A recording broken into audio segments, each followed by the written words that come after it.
I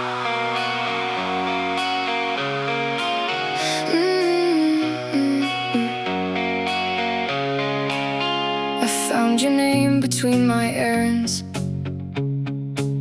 somewhere between the bills and work.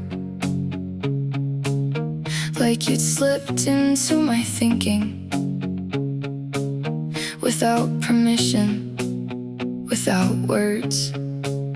I never gave you room to stay, yet there you were again, living rent-free in a corner of a house inside my head. I'd catch myself halfway through a sentence, wondering what you'd think, then get annoyed that I was wondering about someone I should barely need. It's funny how a stranger can become familiar ground without a single invitation or a reason you found. These borrowed thoughts keep showing up like they belong to me, hiding in the spaces between who I am and who I used to be. They're waiting in the silence, they're riding in the car, they're standing in the background of moments where you aren't. And I don't know how you got here or how long you've been around. I just know every time I look I find another borrowed thought. Borrowed thought. You appear in passing moments, a song, a joke, a random phrase, 100 tiny intersections scattered through my days. Nothing important by itself, nothing worth holding on to. Yet somehow all those little things lead my attention back to you. So I keep trying to ignore it, like that might make it fade. But thoughts don't leave because you ask, they leave when they're finished being made.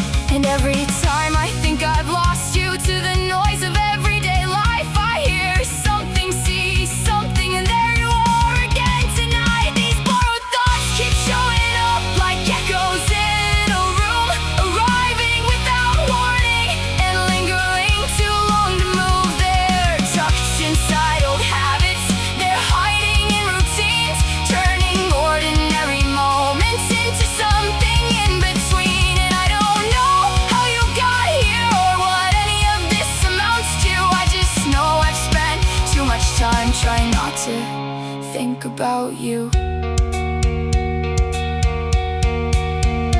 Maybe it's because you never asked for anything at all. No expectations, no confessions, no pressure when I fall. Maybe that's what makes it harder. There's no line that I can draw, just 1,000 tiny moments accumulating into more. These borrowed thoughts keep showing up, and now I know their name. They're not love, they're not obsession, but they're not leaving just the same. They're the weight of every maybe, the pull of every why, the questions I keep carrying that never quite arrive. And though I've tried to lock the doors and turn the lights down low, some part of me keeps making space for thoughts I never chose. I found your name between my errands, somewhere between the bills and work. And somehow that's what scares me most, how ordinary it was first.